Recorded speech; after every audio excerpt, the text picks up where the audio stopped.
Muy buenas tardes, nos encontramos en la librería Norberto González en Río Piedras, en un programa más del Club de Lectores de El Pojantillano. Eh, Esta es la temporada 15, el episodio 12 del 18 de abril del 2026 y estamos en compañía de tres escritores que representan cada uno una S desde mi punto de vista. Mi nombre es Wilkins Román Samot, estoy en sustitución de Daniel Mina y en el ordinario es el que hace las entrevistas los sábados. Eh, Les pido a los compañeros que se vayan presentando, que nos vayan identificando por qué están aquí. Estamos presentando un libro en el que ellos tienen un cuento, así que vamos a agradecerles que se identifiquen por su nombre y que identifiquen el cuento y vamos a hablar un poco de ese cuento y del quehacer literario que ellos han estado realizando. Mi nombre es Mariana Santiago Díaz y mi cuento se titula Corazón de la Guarda y está publicado en la antología Boricua Wood. Pues saludos, mi nombre es José Sierra, igualmente estoy en esta antología Boricua Wood y mi cuento se llama Doña Marga y el puesto de verduras. Buenas tardes, mi nombre es Pedro Sanabria y también mi cuento aparece en la antología Boricua Wood y el título es Escapada. La antología Boricua Wood se publicó en el 2021 por la editorial Pasillos del Sur, que es la editorial del Pojantillano, y estos compañeros pues participaron dentro de ese proceso en plena pandemia. Yo pues de las cosas que quisiera un poco hablar es dentro del contexto en que se produce el cuento, si es un cuento que se produce dentro del contexto de la pandemia o fue antes, que ya lo tenían y lo proveyeron.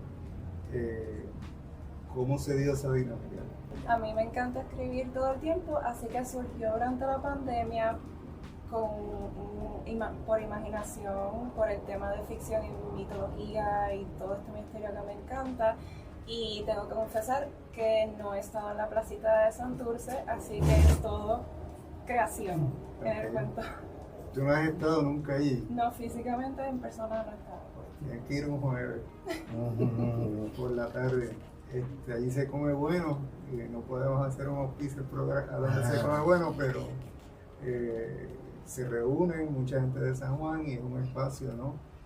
Cultural, culinario, y por allí ha llegado Mario Vargas Llosa, que yo les dije que se había hecho un cuento sobre su visita a la placita, que fue pública, ¿no? Que salió la prensa y un poco pues lo que hice fue que parafraseé esa noticia, ¿no? Que prácticamente era el mismo contenido en todos los medios en que salió.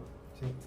Cierra. Pues yo trabajé mi cuento un poco antes de la pandemia porque sí quería que se trasladara a mi cuento lo que era el ambiente de la plaza y sí lo que hice fue visitar, sacar una tarde y entonces ir por allí, como con Pandemia. calma. Un poquito pre. Okay. Porque me tomé el tiempo de trabajar primero eso, de reconocer, y de hecho fui a la plaza, tiré fotos de la parte interior de la plaza de mercado, me dio así como un poco esa idea de lo que son los estudios etnográficos, de ir al sitio, a mirar, a oler, a ver los espacios, y entonces tiré fotos allí, comí esa tarde allí, igual que todo el mundo, tuve problemas para estacionarme, eso es típico, pero igual quería pasar por esa experiencia y yo creo que un poco quería que ese ambiente de lo que yo veía allí y las fotos, los espacios, los mercados, de ahí sale lo de la idea del puesto. Yo no tenía idea del cuento que iba a hacer, así que me di a la tarea primero eso, de mirar, respirar y ver el ambiente para poder entonces trasladarlo al cuento. Y yo creo que eso fue bien positivo, ver de nuevo cómo se movía la gente alrededor, y ver los aguacates, porque obviamente ir a la placita sin ver los aguacates, bueno, eso también es parte del proceso. Tiré fotos y entonces hice una búsqueda también. La verdad no tenía idea de qué iba a escribir. Hice una búsqueda histórica de la placita, de cómo inicia desde 1910, entre el 10 y el 14, cómo se torna ese mercado. Hasta después, que es mucho más reciente, el tema de los aguacates como las esculturas, que fue un proyecto de Sila María Calderón después cuando fue alcaldesa. Pero también me di esa tarea de buscar historia y buscar esas fotos, y me senté a mirar hasta que entonces salió el cuento de Doña Marga en ese espacio del puesto de las verduras. ¿Y el compañero Sanabria? Pues yo, al igual que la compañera, yo nunca he ido a la placita, pero sí he leído mucho sobre la placita. Como educador que fui, yo enseñaba español, pues mucha de mi literatura pues giraba en torno a la placita. Me di a la tarea, al igual que el compañero, de investigar primero, buscar datos históricos sobre la placita, y luego me senté en el tiempo de pandemia a escribir, y yo soy, pues, a crear. Yo soy un romántico empedernido, un bohemio de por vida, y como consecuencia de eso, pues, mi cuento Escapada gira en torno a romanticismo. El nombre de Sanabria es Pedro Sanabria. ¿Y el cuento? Escapada. Escapada. El de Sierra Es Doña Marga y el puesto de verduras. y el nombre. El nombre mío es José Sierra. Madianis Santiago, Corazón de la Guarda. Madianis. Lo otro que quería preguntarle a Sierra, y en ese periodo previo, era que en el resto del mundo estaban ya detenidos, o ya se olía que se venía una pandemia y llegas allí, pero que aquí todavía no nos habían puesto el freno. Correcto. Sí. Sí, pues porque recuerdo que cuando fui a uno de los restaurancitos por allí a comer esa tarde, se hablaba ya de que algo iba a suceder en términos del lockdown. Que fue pasando cierre. otras cosas en otras partes del Sí. mundo. Y todo. Oye, tuve esa suerte de correr rápido a ir allá y ver el ambiente antes de que fuera el lockdown, porque en el lockdown todo cerró. Así que pude ver algo de ese ambiente y de estar allí y de recordar esa parte que quería ver de día, ¿verdad? Porque de noche también como que todos tenemos una imagen claramente de lo que ocurre durante las noches, porque la placita y todo el espacio se transforma. De día es una cosa y de noche es completamente como si fuera otro lugar. Así que yo quería verlo de día y estar allí. Es interesante para mí desde el punto de vista de un poco quizás lo que hicieron ustedes al cumplir. Deben haber visto muchas noticias sobre criminalidad en la zona, asesinatos de gente en la zona, y yo siempre lo asocio, ¿no?, a la zona de Santurce, Río Piedra, al Vocero. Y a veces me encuentro con compañeros de labores que me dicen: acaban de matar a alguien ahí", ¿verdad? Les pregunto, ¿cómo fue la temática, además de coronavirus, placita, o qué más o menos trabajaron en los cuentos?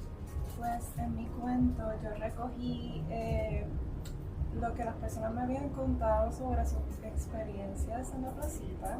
Yo sé que pues hay música, comida y todo eso, pero mi tema mayormente se relaciona con el amor espiritual de una madre que está siempre pendiente a su hijo, y cuando sale por las noches pues le da miedo que le vaya a ocurrir algo, y su presencia siempre está alrededor de él. Así que como normalmente escribo ese tipo de cosas, pues lo trasladé entonces a la placita.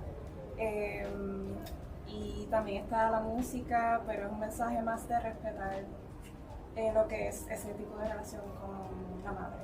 Y también hay algo de la amistad entre amigos Y que amistad, salen a sí. janguear, ¿no?, a pasar un rato. Y que también se pueden cuidar entre ellos. Sí.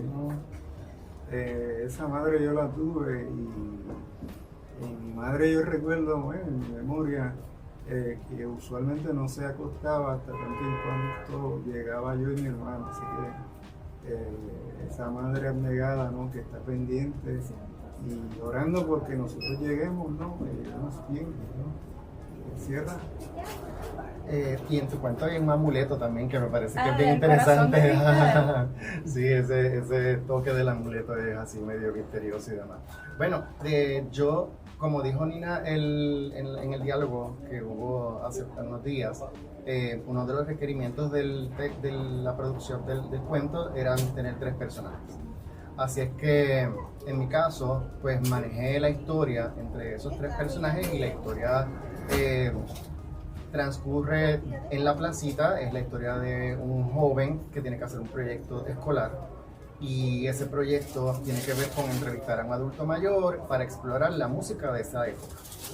Así es que ahí es donde ese joven conoce a doña Marga, que es la señora del puesto donde la mamá lo lleva, y habla con ella.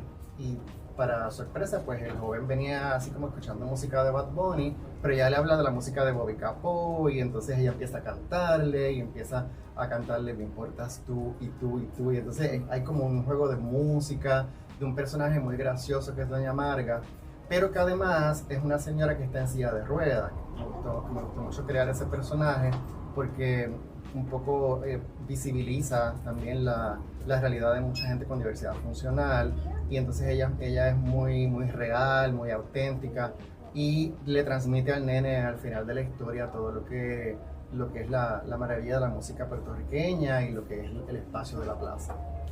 En la placita es un espacio, digamos, el perímetro es bastante pequeño, un centro, ¿no? Con dos calles laterales técnicamente, y la zona de la placita que tiene la plaza de mercado. Sí, bien es así pequeño, es muy cierto que se da en las 24 horas que tiene un día una gran diversidad de personas, y por lo menos estamos viendo la diversidad de las personas que se vienen a dar ahí, porque por el día podría haber una persona atendiendo una tienda, ¿no? Un local dentro de la placita con esas condiciones, que quizás no está a las 9 de la noche ahí, que quizás no está un domingo allí, ¿verdad? ¿Zanahoria? En mi caso, pues yo también me quise ceñir, primero comenzando con las particularidades que existían, pero quise explorar básicamente, ver la placita como tal y terminar a altas horas de la noche para disfrutar de ambas experiencias.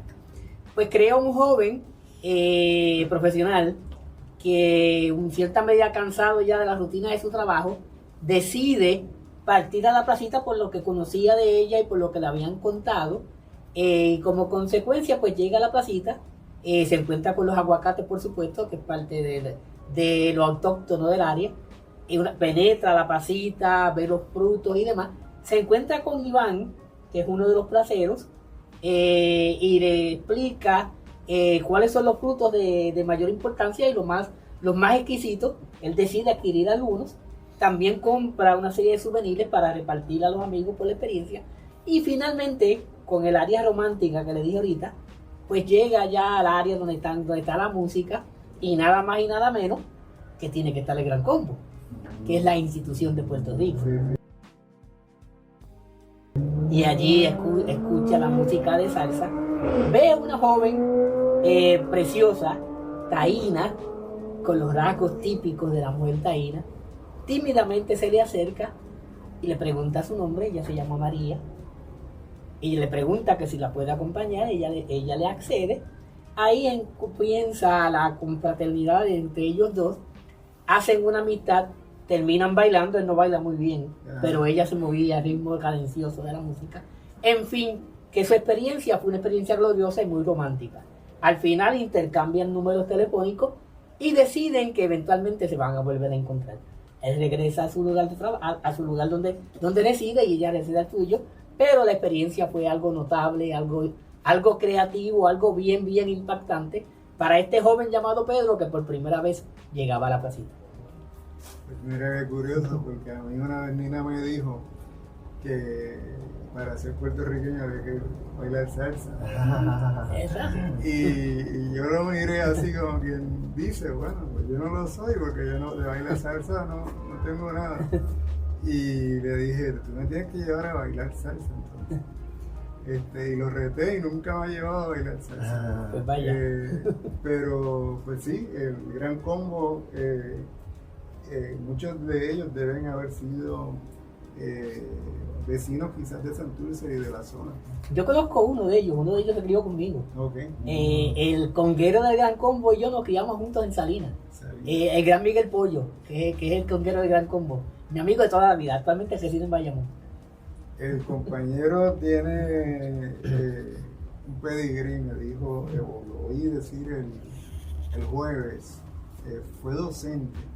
Yo fui docente por 31 años en el sistema educativo. ¿Y cómo dijo aquí hoy, había trabajado al parecer personajes que de una forma u otra le sirvieron para construir lo que estoy haciendo ahora. Lo vino a hacer en el cuento, a ver cómo es eso. Sí, ¿no? Los personajes surgen de... Muchos de los personajes que yo he desarrollado en los diferentes cuentos que he hecho, que son varios, surgen de las vivencias que tengo. Inclusive en uno de los libros, que precisamente este, Haciendo Camino, aparecen 7 poemas. 7 poemas de experiencias mías. En mi campo de trabajo y en mi área profesional, donde yo me río de mí mismo. O sea, en una de ellas, en la escuela se desarrollaron unos Goofy Games. Y yo, como payaso que he sido toda la vida, ese día había llovido mucho. Y a mí me gusta mucho vestir de blanco. Aparezco en la escuela vestido de blanco, con un mahón blanco y un suéter blanco. Para botarlo después, ¿no? Me pongo a brincar cuica. Brinqué bien, déjeme decirle. El problema fue al salir. Tropecé con la soga y me fui de boca. La escuela estaba, es una escuela superior. La escuela estaba jodiendo a estudiantes. ¿Ustedes se imaginan lo que hicieron, verdad? Sí. Se rieron a más no poder. Yo me levanto, mucha calma, y los miro. Se están riendo, ¿verdad? Pero a que ninguno me posteó en Facebook. Todos quedaron mudos. No se dieron cuenta. Se quedaron serios, se le acabó la quisería. Nada. Yo me fui a mi casa, me cambié, regresé a la escuela. Y una experiencia que tuve, así he sido toda la vida. Yo fui maestro, como dije, por 31 años. Empecé como maestro de español, luego fui consejero escolar de escuela superior, y mi relación con estudiantes yo la adoro. Yo amo a mis estudiantes. O sea, yo soy maestro de verdad, por genuina vocación. Me encanta lo que hago, lo disfruto, y les recomiendo a todo aquel que no ha decidido qué piensa estudiar, estudie para ser maestro y usted verá cómo su vida va a cambiar. La compañera Santiago es estudiante del programa de literatura del Caribe anglófono de la Universidad de Puerto Rico. Estamos bien cerca de la Universidad de Puerto Rico hoy y a ver, háblanos un poco de cómo conecta su experiencia con la literatura del Caribe anglófono y si se percibe como escritora parte de ese Caribe anglófono. Técnicamente cuando tiene una traducción al español del cuento. Mi amor por la escritura en realidad surgió en la Universidad de Puerto Rico en Calley primero y en el departamento de inglés también, y de ahí seguí escribiendo, pero la mayoría de los cuentos que yo he publicado han sido en inglés, eso sí lo tengo que admitir. Este cuento también salió de mi corazón, pero en español, así que por lo menos tengo 1 o 2 por ahí en español.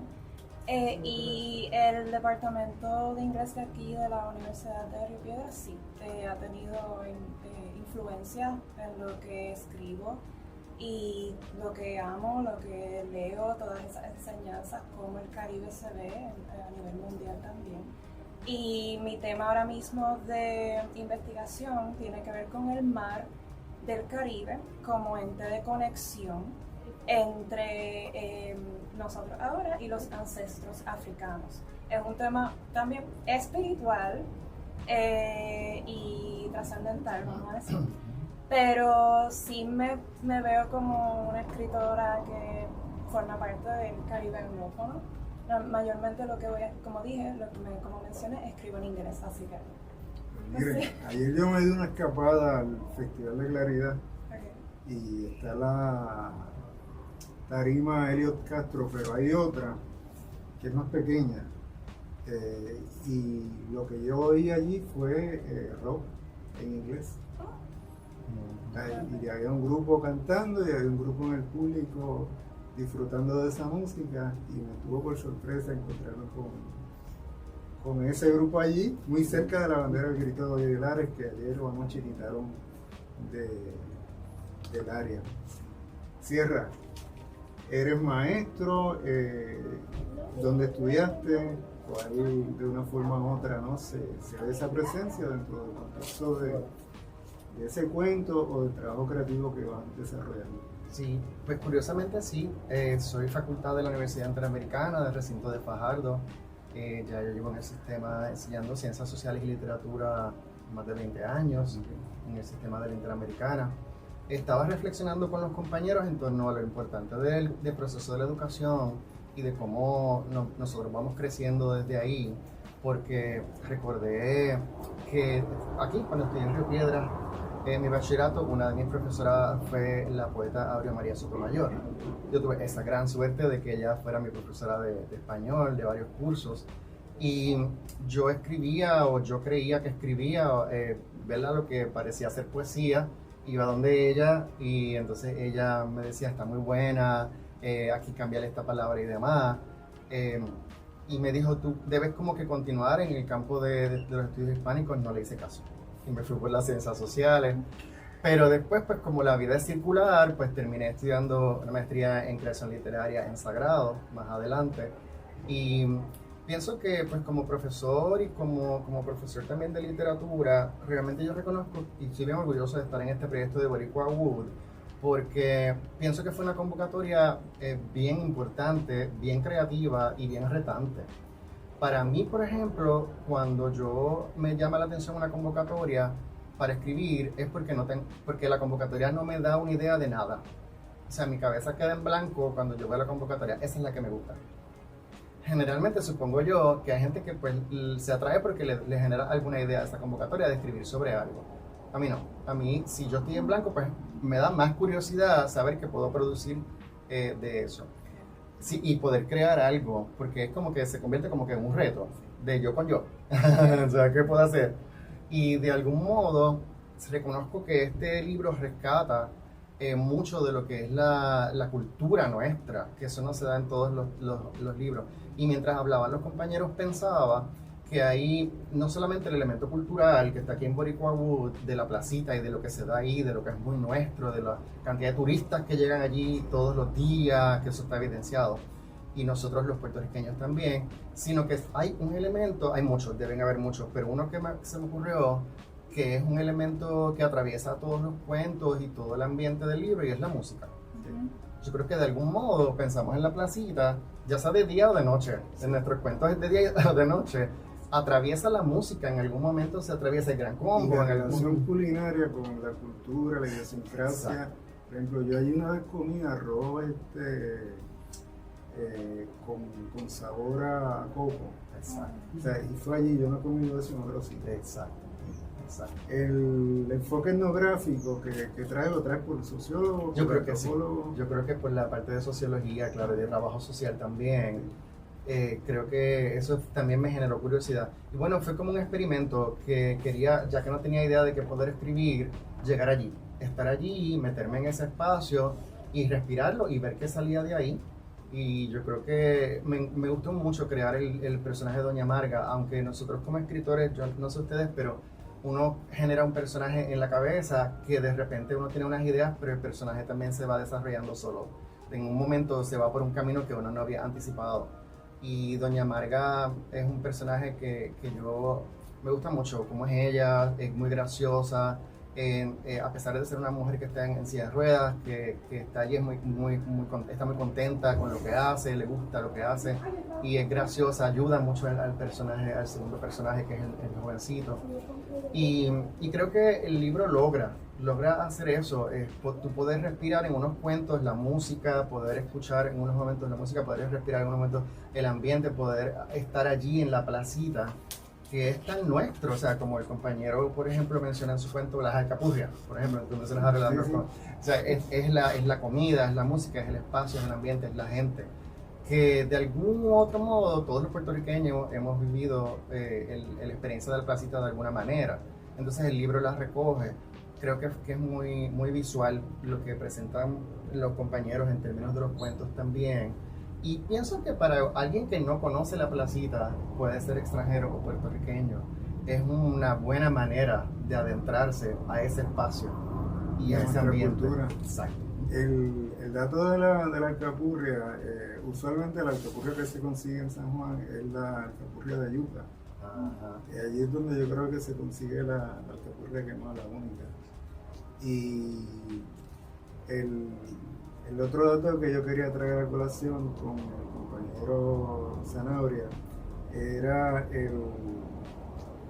esa experiencia educativa, su formación en Río Piedras, ¿cómo la maneja en el cuento y lo que ha sido su quehacer literario? Bueno, yo Pues, empecé... era que es gracioso, los tres vienen de Río Piedras. Yo empecé estudiando aquí. De hecho, cuando llegué, hablaba con los compañeros.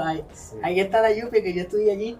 Y le dije yo, quizás mucho antes de que ustedes nacieran, porque entiendo que yo soy el mayor. Yo estudié ahí en el 1977 y me hospedaba en la residencia que está al frente. Bueno, Yo nací un año antes. Yo no voy a opinar nada. Pero yo lo dejo ahí, Y nos también. quedamos callados. Pero nosotros. Pues se ve mucho más joven. Pensé que era más joven. Pues nada, y ahí estudié en estudios hispánicos, tuve unos excelentes profesores. Recuerdo al profesor Itudino, al profesor Galzaro, entre otros. Me acuerdo que cuando tomé clase con la hermana de José Miguel Agrelo, me dio biología. Creo que se llama María de los Ángeles Agrelo, si no me equivoco.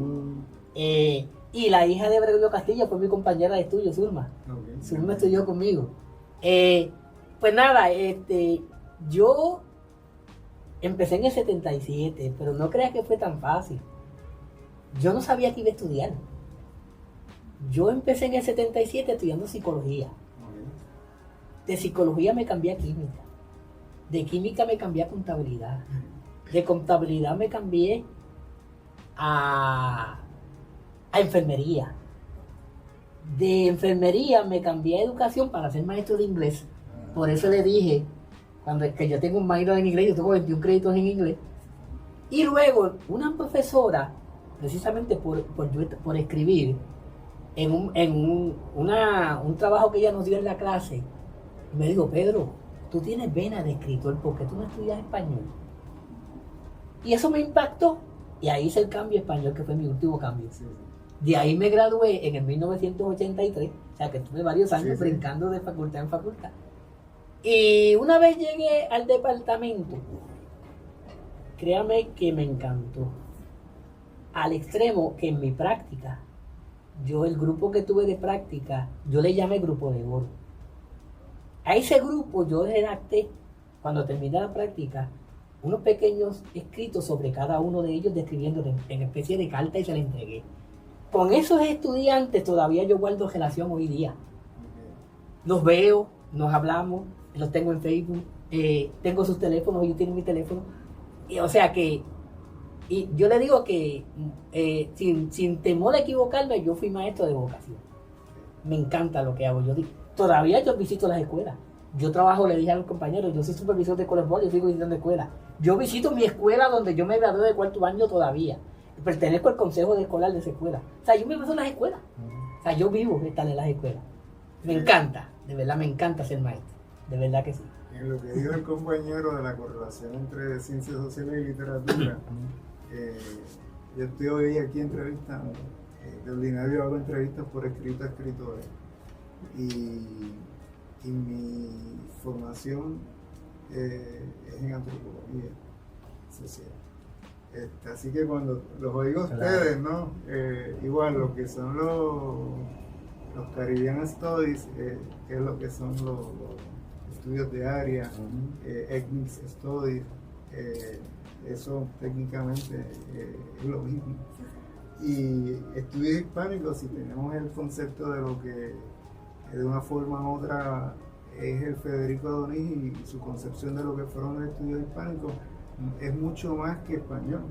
De hecho, si me permite una pequeña dirección, si me permite algo, inclusive a nivel de cuando yo era maestro del sistema educativo, yo no sé si usted se acuerda los intercambios que hacían con los maestros de departamento. Como consecuencia, yo fui uno de los que se sacó una beca y fui a estudiar a España, pago por el departamento. Recorrimos toda la ruta del Quijote y vivimos la obra, entramos a los molinos, vimos las armaduras, o sea, vivimos la obra del Quijote. Un grupo de maestros del sistema educativo que el departamento seleccionó, entre ellos estuve yo. Mira, las cosas bonitas, él menciona la maestría en creación literaria, también muchos de los que he entrevistado vienen de esa maestría. Él menciona una persona que es muy importante dentro de lo que ha sido el quehacer literario en Puerto Rico, es Aurea María Sotomayor. Yo creo que de las entrevistas que yo he hecho y en las que sí me he atrevido a decir que es una vida ejemplar a seguir, es Aurea María Sotomayor dentro de las letras de Puerto Rico. retirada de la Universidad de Puerto Rico, Ujú. se fue a Pittsburgh y Ujú. terminó siendo allá profesora emérita recientemente. Sí. Y nada, yo tengo la dicha de haberlas entrevistado, pero no de haber tomado clases con ellas, porque estudié en el Colegio de Mayagüez, pero tengo mucho cariño y respeto por la literatura puertorriqueña y el quehacer literario en Puerto Rico. Porque como les dije el jueves, yo he visto que dentro del contexto nuestro no es casualidad que sea la Universidad de Puerto Rico la que esté hoy aquí. Tampoco es casualidad que tengamos la cantidad de escritores que tenemos en Puerto Rico, bien sea de la interamericana, bien sea de creación literaria, y lo digo con la experiencia de sobre 300 y pico de entrevistas, casi todas a escritores puertorriqueños. En otras ocasiones yo traigo a colación el tema de los pininos. Aquel maestro que hizo reír a los estudiantes y que de una forma u otra les llevó a estudiar literatura, quizás a Calle, a estudiar literatura. Ya usted mencionó a Aurea María en la universidad, pero puede ser que haya sido antes, primer grado, tercer grado, tal vez fue su abuela, no sé. No, la escuela elemental teníamos una base, no sé ahora si tanta, pero definitivamente para yo haber llegado a Río Piedra, cuando tomé clases con la doctora Aurea María Sotomayor, pues ya yo tenía algo desarrollado, ya yo escribía. O sea, y eso no viene del vacío, eso tiene que haber venido de la escuela, de las experiencias, de los libros que nosotros teníamos, de las fonéticas que estudiábamos cuando leíamos esa poesía.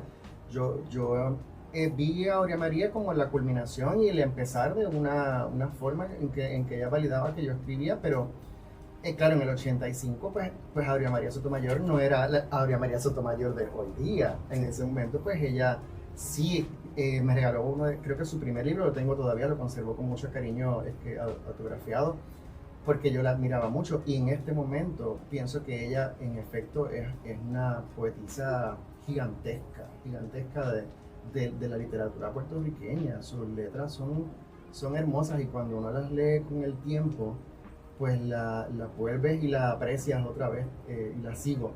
Mi primer libro, yo la seguí, el rastro, y la encontré su dirección y le envié el libro, y le escribí: profesora, hace muchos años usted hacía esto conmigo en su oficina, dedicaba el tiempo, y ella me contestó con mucho cariño de eso. Así que pienso que sí, que en efecto nosotros tenemos mucha tarea de escritores y escritoras que se da a consecuencia de muchos compromisos de los maestros, de la educación que nosotros hemos tenido. Hace falta exponer mucho más a los estudiantes. La gente piensa que no, pero en un grupo de español, por ejemplo, he tenido la oportunidad de crear poesía en vivo con el grupo, y vamos añadiendo versos. Y los estudiantes que menos tú piensas que pueden aportar una poesía hermosa son los que lo hacen también, los más callados, los más retraídos.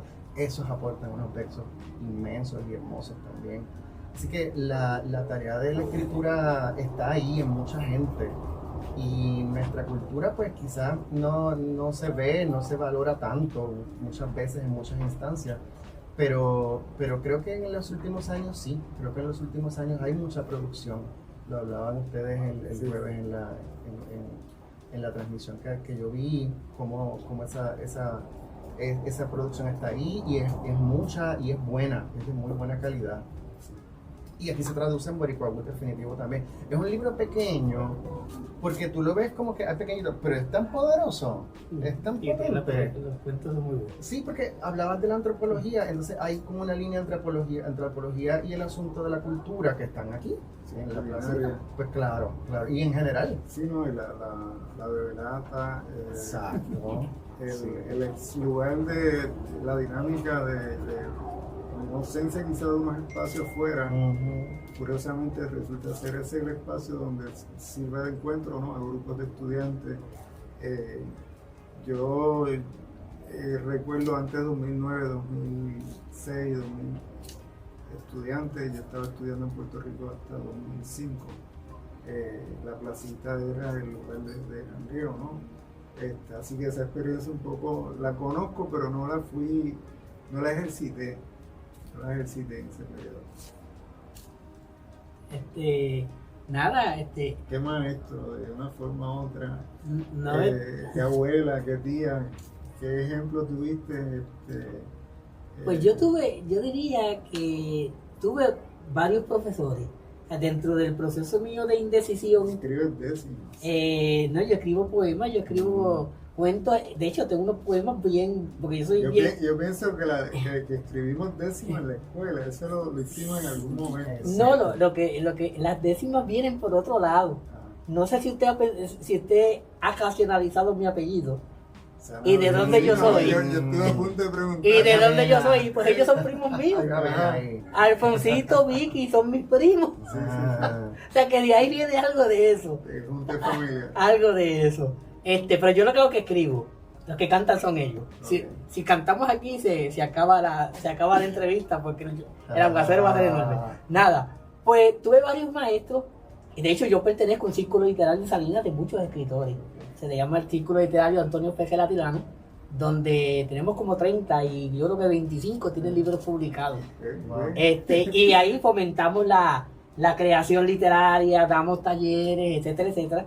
Y todo eso pues nos ayuda en el proceso de escribir. Y todo esto, pues como les dije, tuve algunos maestros, inclusive tengo varios estudiantes que son maestros de español. Y algunos se me han acercado, gracias a usted, pues yo seguí la misma línea. O sea que nada, hemos sembrado la semilla, esto nos encanta, lo vivimos, y yo como le he dicho y reitero, ¿sabe? El español es nuestro idioma, y es uno de los idiomas más hablados en el mundo, creo que es el segundo a nivel mundial, es riquísimo en léxico, en vocablos, la diversidad que tiene este idioma es enorme. Si usted va a Colombia, si usted va a España, si usted visita diferentes países, va a notar cómo ese idioma se diversifica y usted los mira y dice, ¿qué me estás diciendo? En el mismo Puerto Rico está la diversidad. Si usted dice bellón o dice ficha, nada más que en un país tan pequeño, si dice olla, dice cacerola, dice caldero, o sea, que esa diversidad nos engrandece y eso es parte de nuestro idioma. Y nada, estamos aquí y estamos escribiendo y seguiremos escribiendo porque ese es nuestro legado para las futuras generaciones que nos conozcan a través del idioma. Y en muchas instancias, pues, Madi sabe más de este tema, muchas instancias de la historia, la literatura ha sido la que más allá de los registros históricos o de las investigaciones, dan el sentido de lo que fue una época. Es la literatura.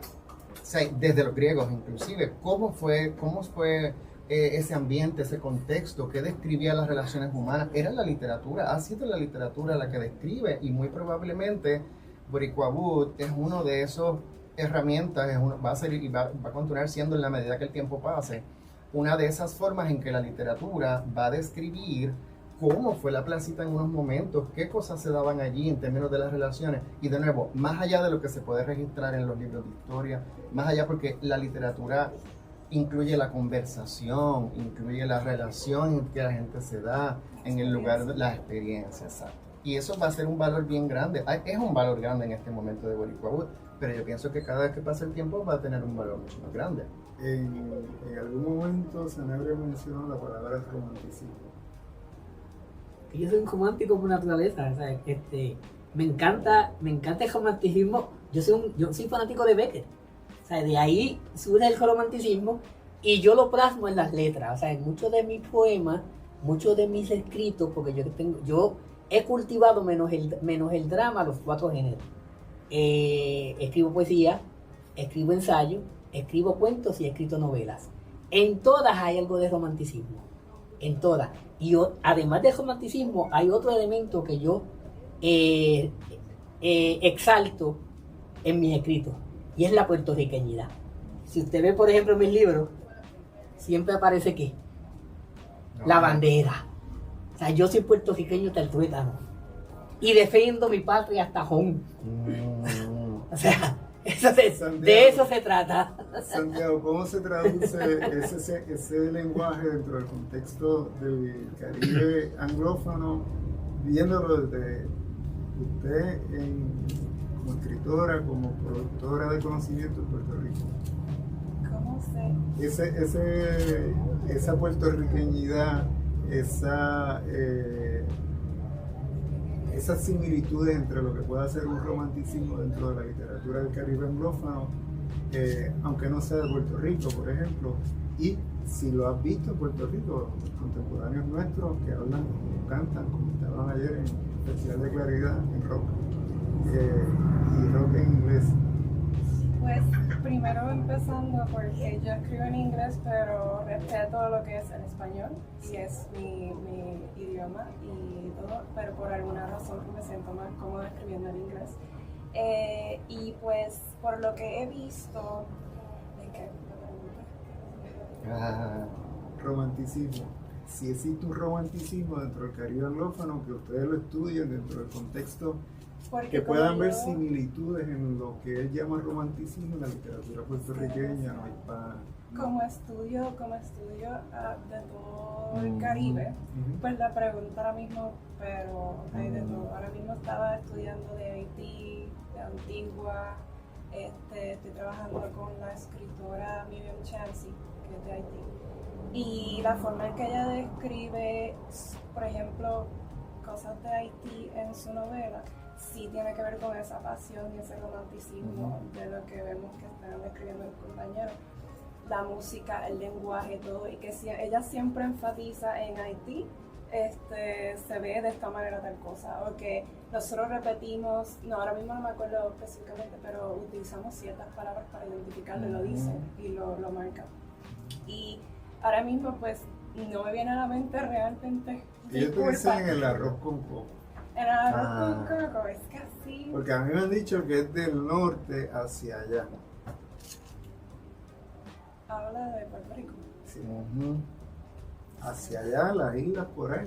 Es que Puede ser. pero de ese tema de la comida, pues no voy a saber decir. No, pero yo le digo, donde Puede lo comí ser. por primera vez fue allí y me lo comí.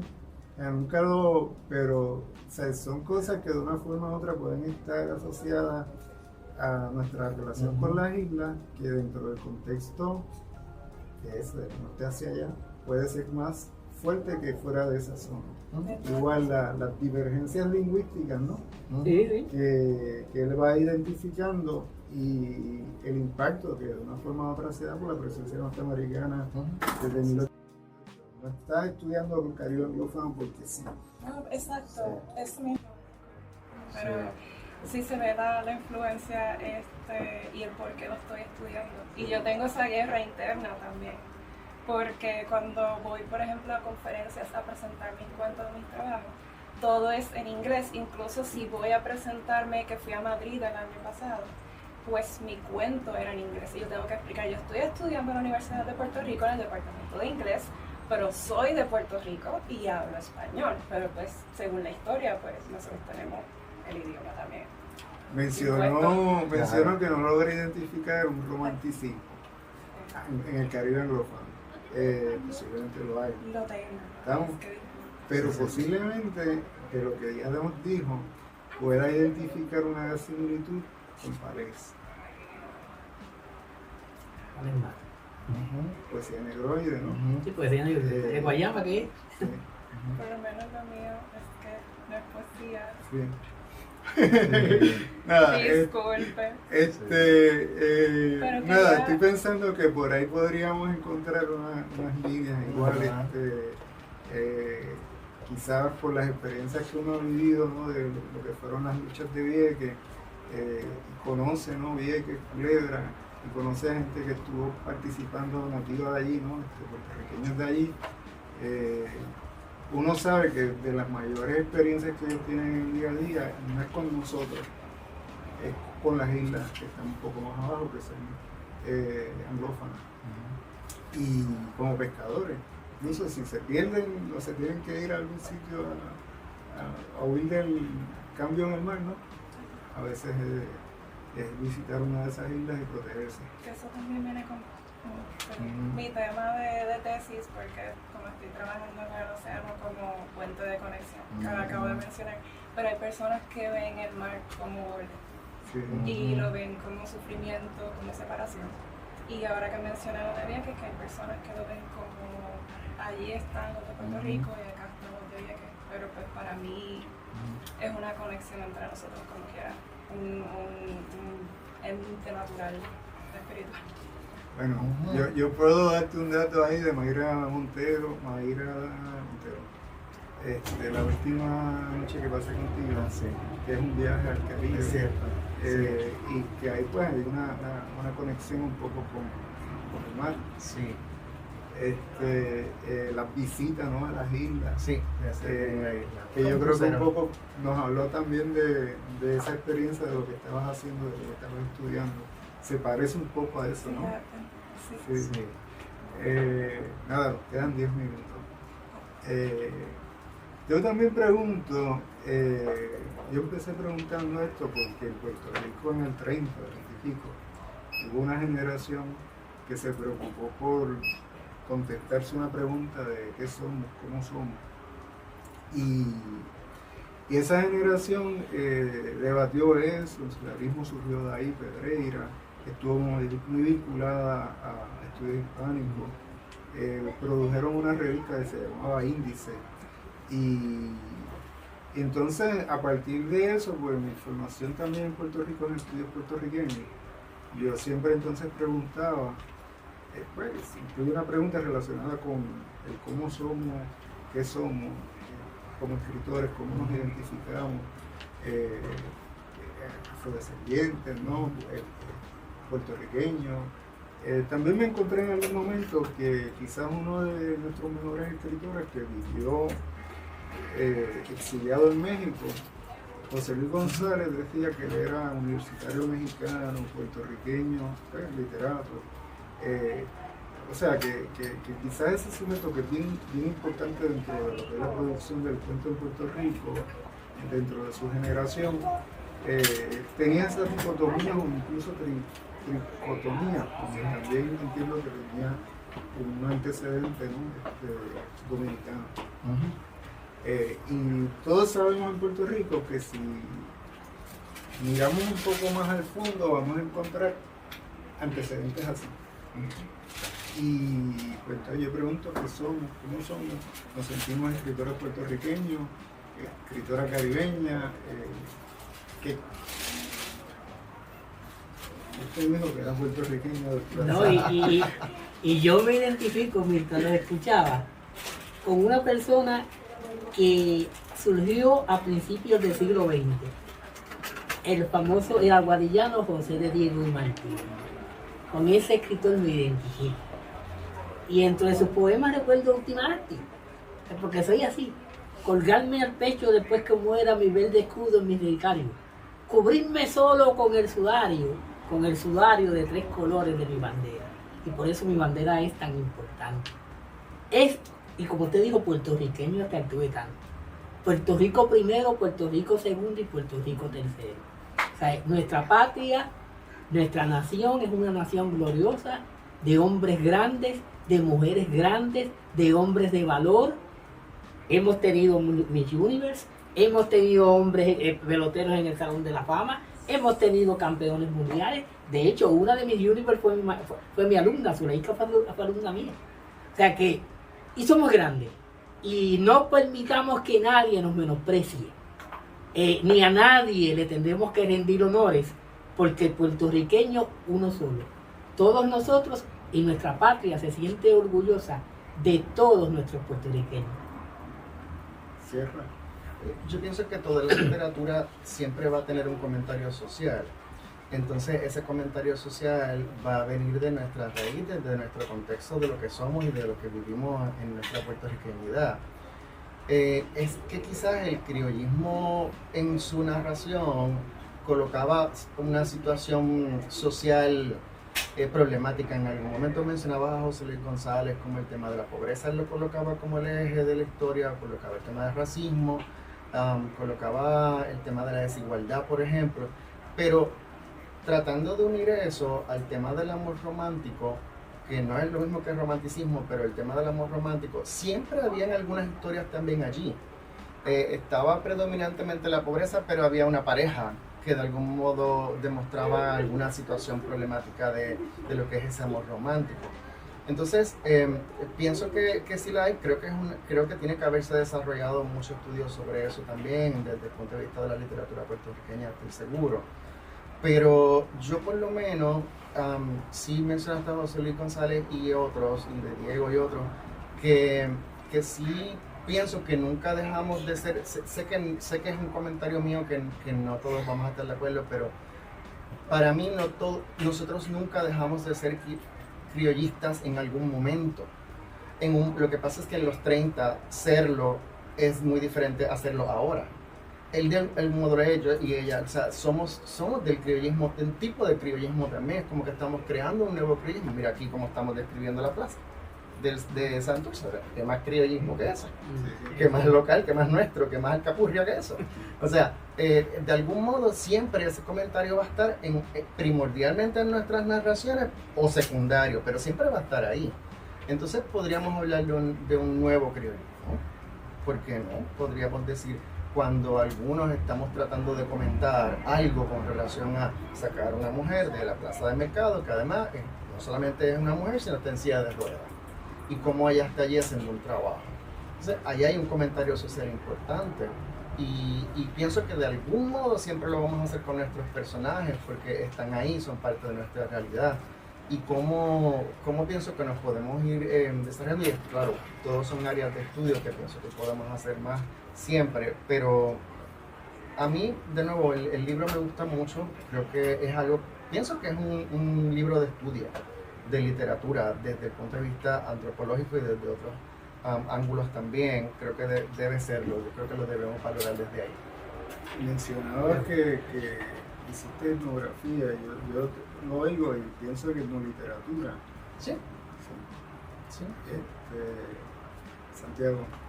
Pues yo me considero como escritora puertorriqueña y también reconozco mi afrodescendencia y también reconozco pues que tengo mi ascendencia europea de alguna manera.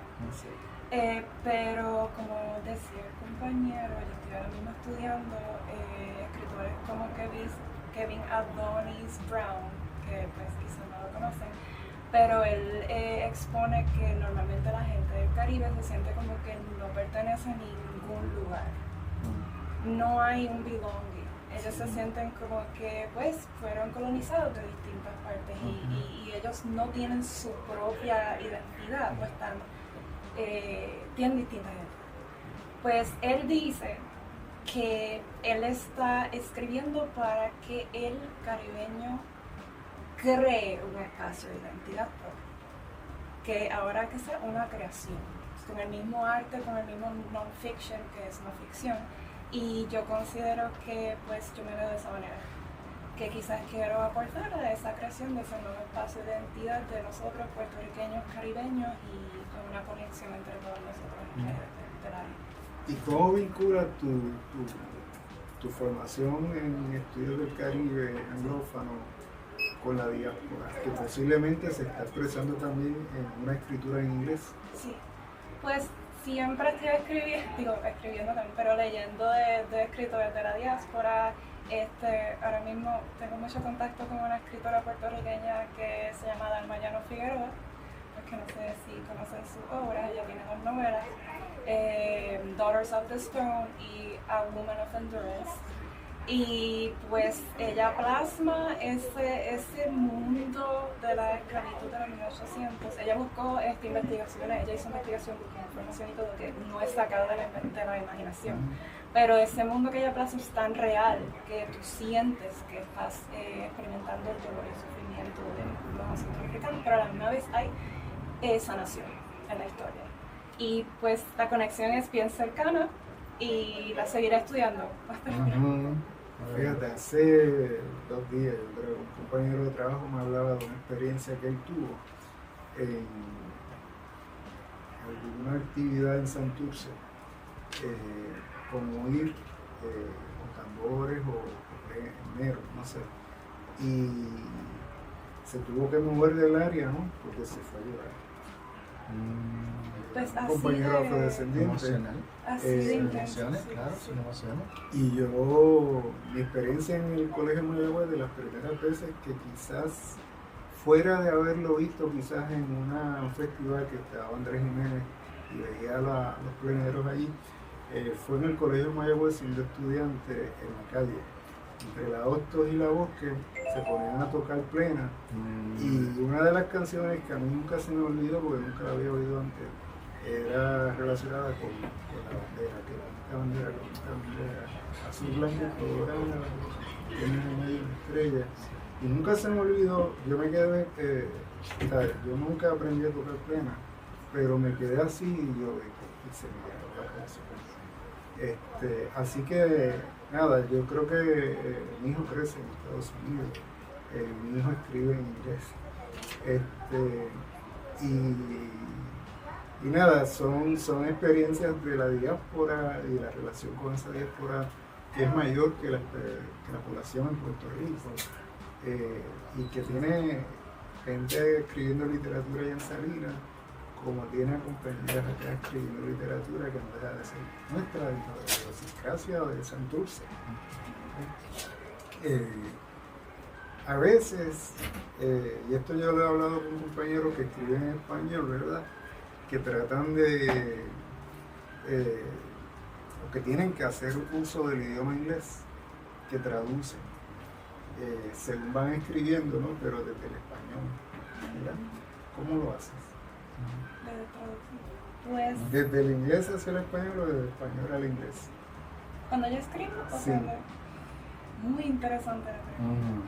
Yo he descubierto que cuando estoy escribiendo en inglés, realmente lo estoy pensando. Quizás es por la exposición al lenguaje, pero normalmente estoy pensando en español, pero no sé qué ocurre, que automáticamente ya escribo en inglés. So, no sé si es de influencia. En algún momento, ¿no?, Rosario Ferré cambió a escribir en inglés y estoy pensando que entonces las compañeras que estaban escribiendo en inglés en la diáspora, Mera de Santiago, había otra contemporánea de Esmeralda que le habían publicado en español en la Universidad de Puerto Rico, pero que eran traducciones, Brigitte Coffer. Ok, sí, sí. Y nada, yo siempre me he puesto a pensar en esa situación, ¿no?, de cómo se da esa transformación. Nos tenemos que despedir, señores y señoras. Muy buenas tardes. Gracias por el auspicio a los compañeros Wilber López, Tere Dávila y a Torrey Meat Market. Vuelvo y repito, a los compañeros Wilber López, Tere Dávila, a Torrey Meat Market por su auspicio del programa de hoy, 18 de abril del 2026.